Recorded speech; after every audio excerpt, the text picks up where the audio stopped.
Iran और America की जंग छिड़ी तो इसकी बारूदी शॉक वेव यूरोप तक फैल सकती है, क्योंकि यूरोपीय देशों की खुफिया एजेंसियों की रिपोर्ट है कि अरब का फ्रंट खुलते ही यूरोप को सतर्क रहना होगा।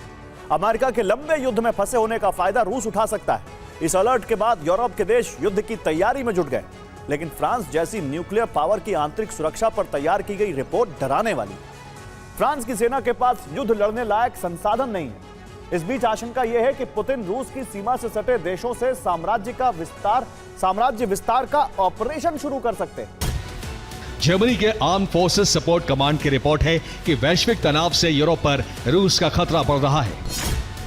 यूरोप और अमेरिका के संबंध ग्रीनलैंड मुद्दे पर प्रभावित हुए हैं।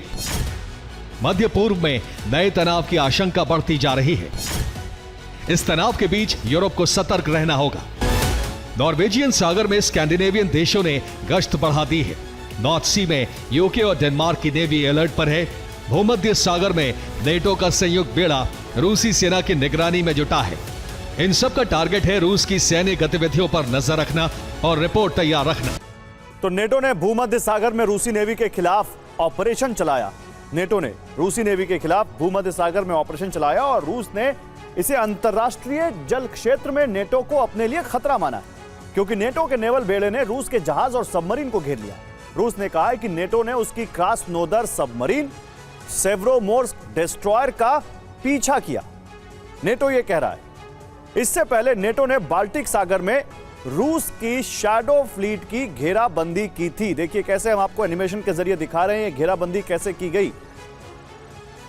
फ्रांस ने ग्रेंच ऑयल टैंकर को भी हिरासत में ले लिया था। ब्रिटेन भी रूसी शैडो फ्लीट के पीछे पड़ा हुआ है।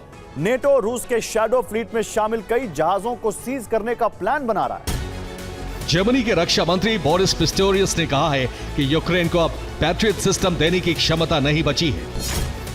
जर्मनी ने अपने पैट्रियट भंडार का 1/3 से ज्यादा हिस्सा यूक्रेन को दे दिया है। ओपेक्स 360 की रिपोर्ट है कि फ्रांस के सामने शुरुआती दिनों में ही युद्ध हारने का जोखिम है। फ्रांस के पास सेना को ईंधन आपूर्ति करने के लिए भी पर्याप्त टैंकर नहीं है। 20,000 से ज्यादा सैनिकों वाली एक डिवीजन को तेल सप्लाई के लिए हजारों टैंकरों की जरूरत होती है।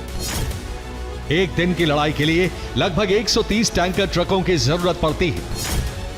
पुरानी ट्रकों को बदलने के लिए सेना को 800 नए टैंकर ट्रकों की जरूरत है, लेकिन केवल 376 ट्रक टैंकर खरीदने के लिए बजट जारी हुआ है। और रूस का साम्राज्य विस्तार प्लान कुछ इस तरह हो सकता है।